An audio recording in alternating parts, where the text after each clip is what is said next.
오늘 함께 공독하신 로마서 5장 13절에서 24절 말씀으로 믿음으로 의롭다함을 얻습니다라는 제목으로 함께 은혜 나누기 원합니다.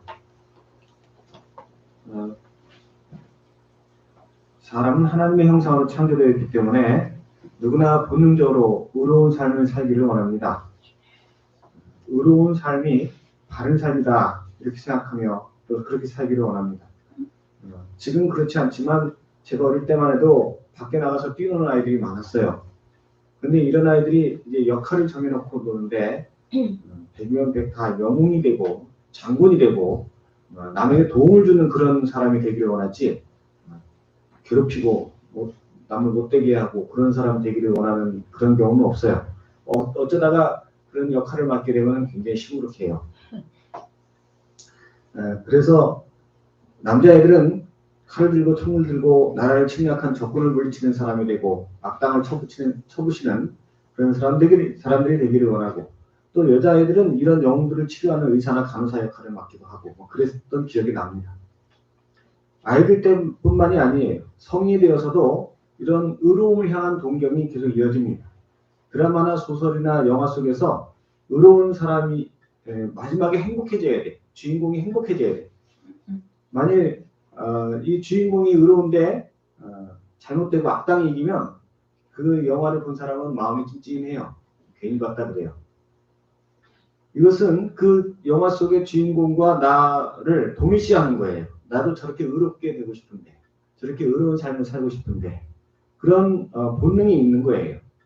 더 나아가서 생활 속에 열심히 사는 사람들에게 뭘 왜 이렇게 열심히 사십니까? 그러면 나중에 누군가에게 좀 도움이 되고 싶다. 그래서 그렇게 산다. 이런 대답을 듣는 것이 어렵지 않습니다. 그러므로 이렇게 의롭게 살 수 있는 것, 의로움을 추구하는 삶을 산다는 것은 우리에게 축복인 줄로 믿습니다. 이게 축복인 이유는요, 그렇게 살고는 싶은데 그렇게 살 수 있는 사람들이 많지 않기 때문에 그래요. 앞서도 사람들이 드라마나 소설이나 영화 속에 나오는 주인공처럼 의롭게 행동하기를 원한다고 했어요. 그런데 현실에서는 그렇게 살기가 만만치 않습니다. 현실에서는 영웅처럼 누굴 돕는 게 아니라 외면하기에 쓰고 또 바른 소리를 하면서 살지 못하고 눈치 살피고 군중 속에 숨게 됩니다. 이런 일이 반복되면서 아무리 노력하고 있어도 나는 의롭게 살 수 없구나 한계를 느끼고 그냥 눈앞의 이익이나 안일함을 따라 사는 것이 보통 사람들의 모습이에요. 그러나 이런 세상 시류를 따라 사는 삶은 곧 죄에 끌려가는 삶이고 그 후에는 반드시 심판이 있습니다. 그러므로 이 사실을 믿는 성도는 의로움을 추구하는 길이 어떤 것인가를 찾아야 되고, 또 감사하게도 하나님 우리에게 이 길을 이미 열어주셨습니다. 오늘 본문에 보면 우리 주 예수 그리스도를 믿는 믿음으로 우리는 하나님 앞에 의로움을 인정받았습니다. 모든 사람이 죄를 범하였음에 하나님의 영광이 이르지 못하더니 그리스도 안에 있는 속량으로 말미암아 하나님의 은혜로 값없이 의롭다 하심을 얻으려 되었느니라 하고 하셨습니다. 그러면 이렇게 주님을 믿는 믿음과 의로운 삶을 살아가는 것이 어떤 관계가 있는가를 몇 가지 경우를 통해서 함께 생각해 보기 원합니다. 첫 번째로 우리가 주님을 믿는다는 것은 그분의 은혜로 의로워짐으로 천국에 들어가게 되었음을 믿는 것입니다. 그리고 이러한 믿음으로 우리는 의로운 삶을 살 힘을 얻게 됩니다. 아멘. 사람이 무엇을 믿느냐에 따라서 그 삶이 달라지죠. 어떤 아이가 너 아무리 열심히 공부해도 평생 너 집 하나 장만 못해. 요즘에는 그런 시대가 아니야. 그러면 얘가 열심히 공부하면 만나겠어요? 내가 공부 열심히 해봐야 그렇게밖에 못 산다면 그냥 대충 살아야지. 그럴 수 있습니다.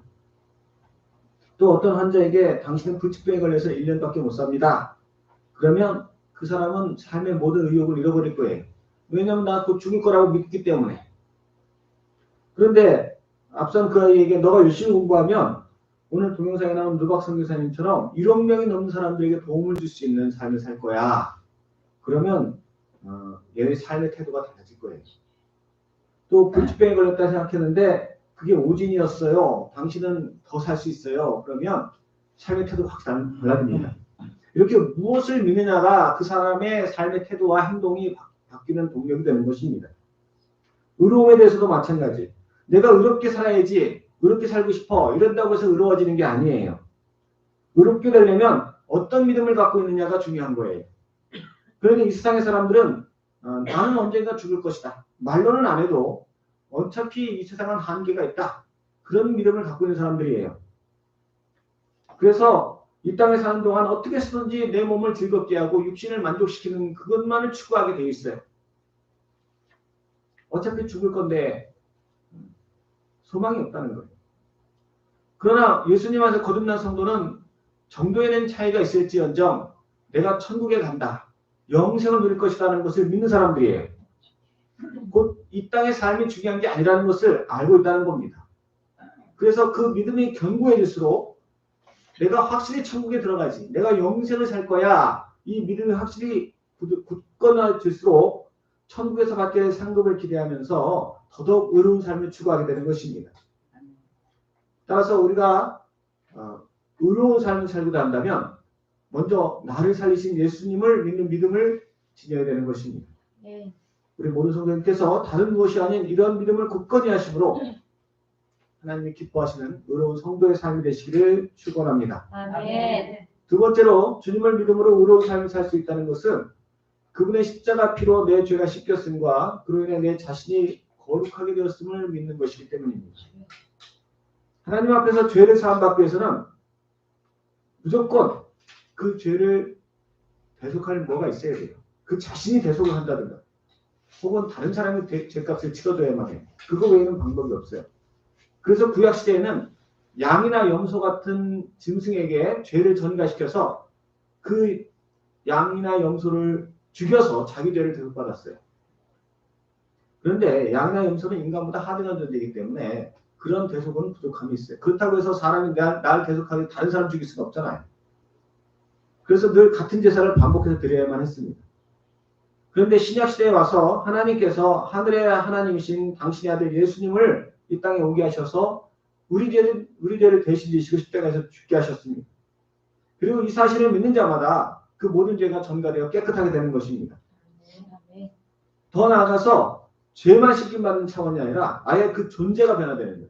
예수님의 피로 우리가 죄의 자녀에서 하나님의 자녀로 되는 변화가 일어나는 것입니다. 이렇게 우리가 예수님의 피값으로 죄사함을 받았다는 사실을 믿는 믿음이 굳건해지면 함부로 죄 지을 수 없어요. 만일 어떤 사람이 술을 너무 많이 먹어서 간이 다 망가졌어요. 겨우겨우 수술을 받고 회복되었는데 알고 보니까 사랑하는 자기 가족이 간 이식을 해준 거예요. 자기 아내, 자기 자녀, 자기 부모님 간 이식을 하면은 배에 이렇게 여기서부터 여기까지 큰 흉터가 남아요. 사랑하는데 딸이, 사랑하는데 아내가, 사랑하는데 어머니에게 그런 상처가 났다고 하면 그 사람 술 마시겠어요? 그 다음부터? 마실 수도 있어요. 그런 경우도 있더라고요. 그러나 웬만하면 못 마셔요. 그거 볼 때마다, 그 생각날 때마다 아유 저놈은 술 때문에 내가 몹쓸 짓을 했는데 지긋지긋한 술을 내가 진짜 먹지 말아야지. 그런 생각이 저절로 날 거예요. 쉽게 못 먹습니다. 또는 어떤 사람이 실수로 범죄를 저질러 사형을 받게 됐는데 그 가족 중에 누군가 대신 형벌을 받고 살아날 수 있었다면 결코 이전처럼 못 살 거예요. 내가 죽을 죄를 졌는데 내 어머니가 대신 처형당하셨어요. 이러면요 절대 그 죄를 지을 수 없을 거예요. 그런데 우리는요 우리 죄 때문에 가장 거룩하신 예수님이 죽으셨어요. 그분이 십자가에서 피 흘리셔서 내가 사는 거예요. 아멘. 이게 믿어지면요 내가 어떻게 죄를 지어요. 이게 믿음이 적을 때는 아유 그래도 내가 산 게 감사하지 이 정도밖에 생각이 안 나요. 근데 예수님이 나를 위해 죽으셨어. 하늘의 하나님이 나를 위해 죽으셨어. 이게 믿어지는 믿음이 굳세지면요 죄가 아주 끔찍해. 내가 어떻게 죄를 져.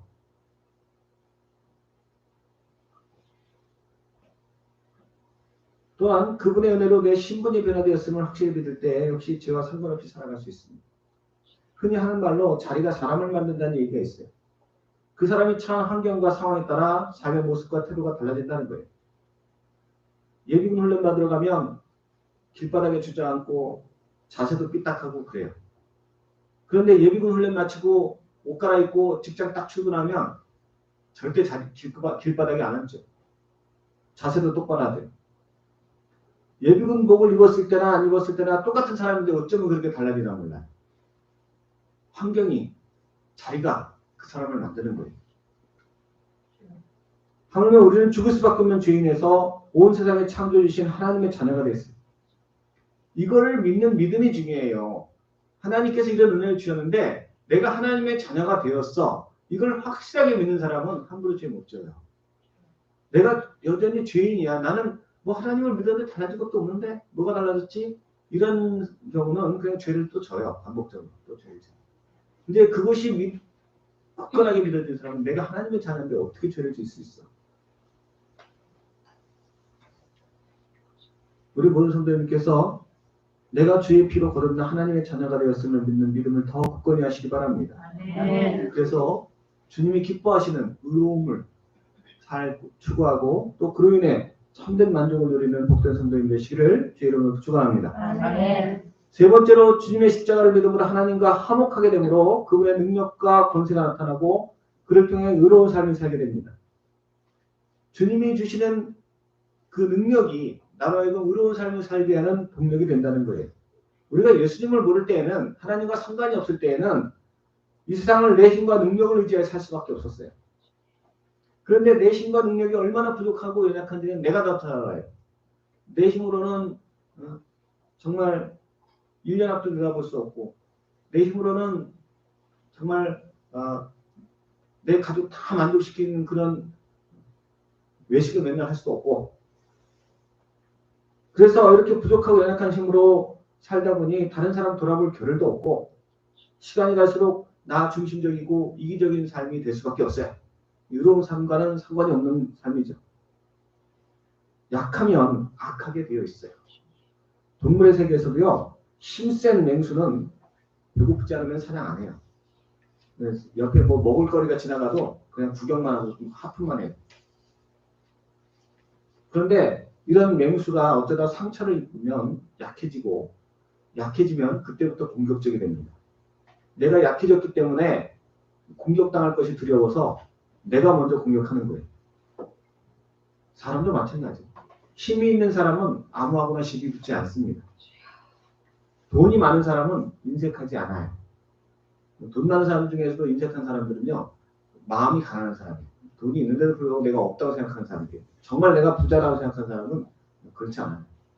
또 지식이 많은 사람은 내가 옳다는 걸 인정받으려고 핏대로 올리지 않아요. 막 핏대 올리면서 그게 맞다고 싸우는 사람들은 내가 무식하다는 걸 티내는 거예요. 그냥 그러면 그렇다 하고 넘어가세요. 그냥. 그러면 중간은 가요.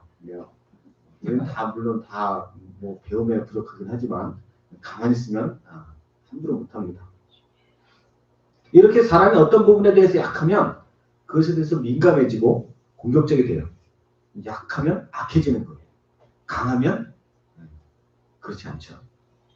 사람이 의롭지 못한 것도 이처럼 죄로 인해서 권세를 하나님이 주신 권세를 빼앗기고 부족하고 연약한 능력을 지닌 채 살아가기 때문입니다.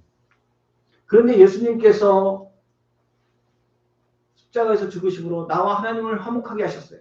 아멘. 권능의 하나님, 전능하신 하나님과 하나가 되게 하셨어요. 아멘.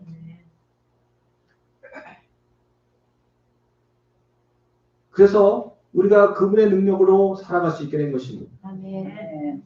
요한복음 14장 13절에 예수님이 약속하셨어요. 너희가 내 이름으로 무엇이든지 구하면 내가 행하리니 이는 아버지로 하여금 아들로 말미암아 영광을 받게 하리라 합니다. 아멘. 또 에베소서 3장 20절에 우리 가운데서 역사하시는 능력대로 우리가 구하거나 생각하는 모든 것에 더 넘치도록 능히 하실 이에게 라고 하셨어요. 이렇게 하나님 안에서 풍성한 능력을 공급받는 사람은 절대로 악해질 수가 없어요. 그래서 예수님 보세요. 이 땅에서는 목수셨지만 겉모습은 굉장히 연약해요. 그런데 그렇게 약한 분이 당대 최고 권력자인 바리새인들한테 막 야단을 쳐요. 로마 총독 빌라도 앞에서도 할 말 다 하세요. 사도 바울은 고린도후서 6장 10절에서 우리는 근심하는 자 같으나 항상 기뻐하고 가난한 자 같으나 많은 사람들을 부유하게 하고 아무것도 없는 자 같으나 모든 것을 가진 자로다. 우리가 다 그런 사람들이라는 거예요. 문제는 내가 믿음이 별로 없어서. 내가 믿음이 없어서 이렇게 약하게 사는 거예요. 약하니까 의로워지지 못하고 죄를 짓게 되는 거예요. 로마 총독인 빌라도 같은 일을 보세요. 총독으로서 가장 높은 권세를 갖고 있지만 자기가 볼 때 의로운 예수를 사람들이 다 못 박으라고 못 박으라고 그러니까 할 수 없이 못 박잖아요. 그래서 성경에 아주 부끄러운 이름을 남기잖아요. 사도신경이. 그게 절대 강한 게 아니에요. 세상에서 볼 때는 강한 것 같아도요. 사실은 권력자들이 오히려 더 빈틈이 많아요. 오히려 더 많은 공격에 노출되어 있어요. 우리 안에 하나님이 함께 하신다는 믿음이 없으면 그래서 내 힘만 의지하고 살아가면 우리는 아무도 의로워질 수 없어요. 그러나 예수님으로 말미암아 전능하신 하나님이 함께 하신다는 믿음이 있는 사람은 그 믿음이 견고해질수록 점점 더 강해지는 거예요. 그 믿음이 견고해질수록 오늘 금방 읽어드린 사도 바울의 말씀 아무것도 없는 자 같다. 모든 것을 가진 자. 이 모든 것을 가진 사람으로서의 삶을 사는 거예요. 그래서 그 견고한 믿음으로 말미암아 점점 더 의로운 삶을 살고 하나님 앞에 인정받게 됩니다. 그러므로 우리 믿음의 성도는 하나님 앞에 더 의롭다함을 인정받기 위해 믿음의 성장을 추구해야 할 줄 믿습니다. 아멘. 그리고 그를 통해 하나님과 더욱 친밀한 관계를 이어갈 줄 믿습니다. 아멘. 오늘 보신 교박 선교사님도 하나님과 더 친밀해지기 위해 그분께 집중했을 때 그의 사역이 점점 더 커졌다고 그랬어요. 사람은 똑같은데 하나님과 친밀해지니까 그 사역이 더 커지는 거예요. 그 사람의 존재 가치가 달라지는 거예요. 우리는 이미 택함 받아서 하나님의 자녀가 됐어요. 아멘. 우리의 존재 가치를 변화시키는 것은 이제 믿음의 성장만 있으면 돼요.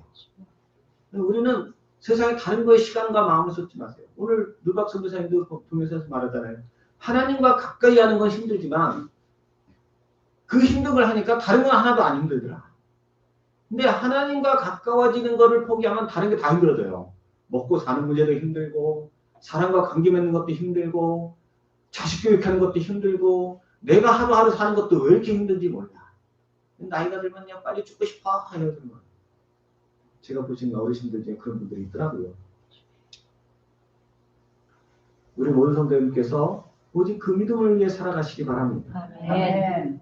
우리가 이렇게 주님과 가까워지면 가까워질수록 우리 삶에 나타나는 변화가 있습니다. 우리가 하나님 앞에 의롭다 인정받을수록 하나님께서 기도의 권세를 더하십니다. 기도는요, 믿는 자의 특권이에요. 이스라엘 사람들도 기도는 해요. 응답이 없다 뿐이지. 돌 앞에서 기도하고, 기도하고, 귀신들이 응답해갖고 처음엔 좋은 것 같은데 다 망하지. 우리 믿음의 성도만이 전능하신 하나님으로부터 응답받는 기도를 할 수 있어요. 아멘. 이 기도는 하늘문을 열고 닫습니다. 아멘. 그래서 이 기도를 통해서 우리는 변화시킬 수 없는 것들을 변화시키고 하나님이 기뻐하신 뜻을 이루어갈 수 있는 거예요. 이번에 우리가 부흥성회를 3일 동안 어렵게 지냈습니다. 한 달이 간증을 하자면 우리 강사님이 제가 한마디도 말 안 했는데 우리 성도님들에게 자동차를 헌신하라고 하신 거예요. 사실 제가 저 공구차를 타고 다니면서 지난번에도 지방을 갔다 오는데 이게 고바위를 못 올라가요. 이게 눈에 볼 때는 이게 고바위가 아닌데 출력이 떨어지면서 속도가 50km까지 떨어지더라고요. 제 생각에 야 이거 나 혼자 타고 갔는데도 이러는데 수련회 같은 때 한 10명 타면은 큰일 났다. 이거 어떻게 타고 가냐. 이러다 사고 나겠다. 이거 막 걱정을 했어요. 그러면서 수련회가 그래도 아직은 당장 눈앞에 있는 건 아니니까 어떻게 하지? 이런 생각을 하면서 걱정을 했는데 이런 얘기를 한마디도 비친 적도 없어요. 하나님께서 갑자기 느닷없이 얘기를 하시더라고요. 이걸 위해서 저는 몰랐는데 우리 예원 엄마가 많이 기도했다고 하더라고요. 나는 뭐야 걱정만 하고 있는데 기도는 예원 엄마가 했어요. 기도는 능력으로 나갑니다. 네. 오늘 모여서 말씀 나눠주실 줄로 믿습니다. 아멘. 이걸 통해서 하나님께서 더 큰 은혜 주십니다. 아멘. 내가 하나님께 드리는 거는 절대 공짜가 없어요. 아멘. 몇 배로 대답해주세요. 두 번째로 우리가 견고한 믿음을 가지면 가질수록 나타나는 현상은 복음 전도입니다. 사람이요 어떤 분야에 강해지면 더 강한 것을 찾게 돼 있어요. 예를 들어서 내가 수학 문제를 잘 푼다. 그러면 더 어려운 문제는 뭐지? 이제는 이런 건 흥미 없어. 사람이 이래요 원래. 내가 요리를 되게 잘한다. 그러면 이제는 김치찌개, 된장찌개는 아무것도 아니야. 더 맛있는 요리는 뭘까? 내가 그거에 한번 도전해 볼까? 그래요. 의로워지는 것도 마찬가지예요. 우리의 믿음이 견고해질수록 우리가 하나님 앞에 더 어려운 점을 받는데, 의로워지면 처음에 뭐 예수 믿고 나서 의로워지면 이제는 내가 정말 착하게 살아야지, 교회는 열심히 나가야지, 교회 열심히 나가는 것으로 만족하는데, 이제는 하나님 앞에 인정받을수록 그걸로 만족 못해요. 내가 뭔가 좀 교회에 뭔가 도움이 될 수 없을까? 우리 목사님한테 필요한 게 뭐가 없나? 이런 생각을 하게 되죠. 여기에 정상적인 거예요. 그런 삶을 사는 것이 참 복된 겁니다. 그런데 이런 식으로 자꾸 추구하다 보면 결국 끝에 가서 뭐냐? 복음을 전해요. 복음을 전해요. 왜냐하면 사람 생명 살리는 것보다 더 귀하고 값진 일은 없기 때문에. 우리가 복음 전도가 귀한 건 알아요. 왜 못하느냐? 할 자신이 없어서 그렇지. 그런데 이게 정말 귀하다는 믿음이 있으면 어쨌든 하려고 하게 돼 있어요. 감사하게도 하나님은 우리에게 이미 명하셔서 진행하고 있습니다. 아멘. 동참하면 되는 겁니다. 아멘. 마음을 다해서 동참하시고 믿음으로 나아갈 때 하나님의 역사가, 나는 별로 한 게 없는데, 나는 전화만 했을 뿐이고 밥 한 끼 샀을 뿐인데, 나는 그냥 오라고 했을 뿐인데 그 사람이 사는 기적을 일으켜 주십니다. 아멘. 아멘. 우리 모든 성도님께서 나를 돕게 하신 그 하나님을 믿으시기 바랍니다. 아멘. 그래서 더욱더 의로워지고 내 존재 가치를 높이고 하나님 앞에 칭찬과 천국의 상급을 얘기하시는 믿음의 백성들 되시기를 예수님의 이름으로 간절히 축원합니다. 아멘.